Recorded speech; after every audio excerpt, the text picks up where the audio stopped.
Globalization is a process of interaction and integration among the people, companies, and governments of different nations, a process driven by international trade and investments.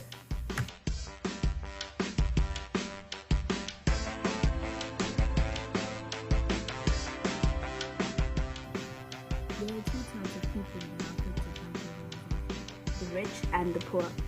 In proper terms, we refer to the rich as the developed countries and to the poor as the developing countries. When businesses trade on an international level, they branch out to many countries. Let's take McDonald's for example. The McDonald's business grew, which meant that it opened up more restaurants in different countries. This led to McDonald's employing many people, meaning that the unemployment rate decreased in many developing countries.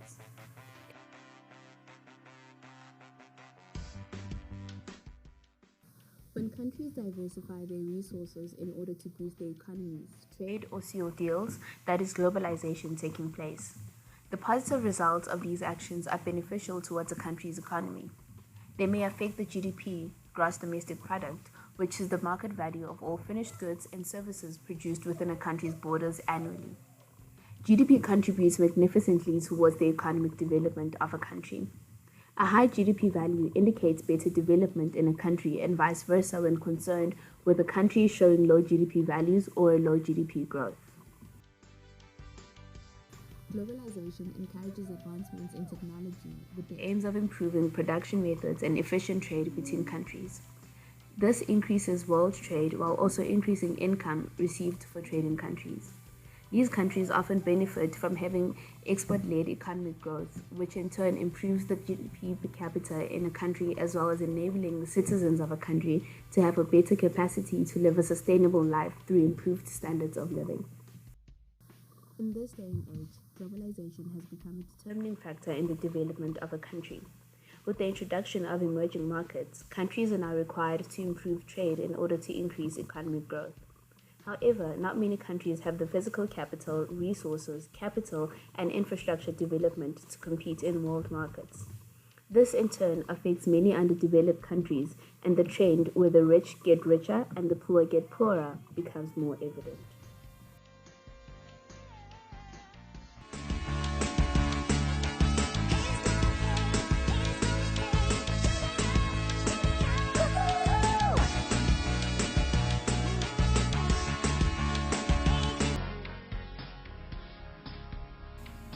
Politically, the world has started to become more connected. Trading and investing has become easier, and more governments are working together and have free trade agreements and bilateral investment treaties.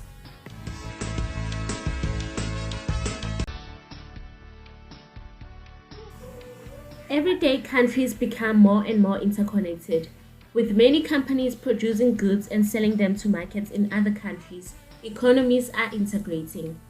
Many products are also the products of not only one country, but many. Cars, for example, could have parts from a certain country while being assembled in another.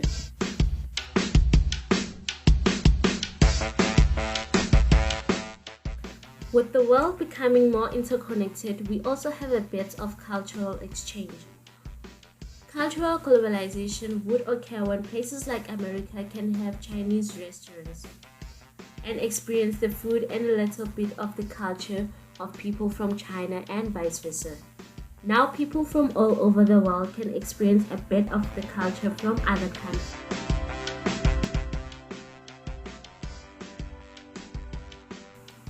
As for communication globalization, the main factor driving it would be social network platforms. You are able to communicate with someone on the other side of the globe. People can share information with not one person, but with hundreds and millions with just the click of a button. People can share ideas quicker and spread news faster. The world has become more connected through this.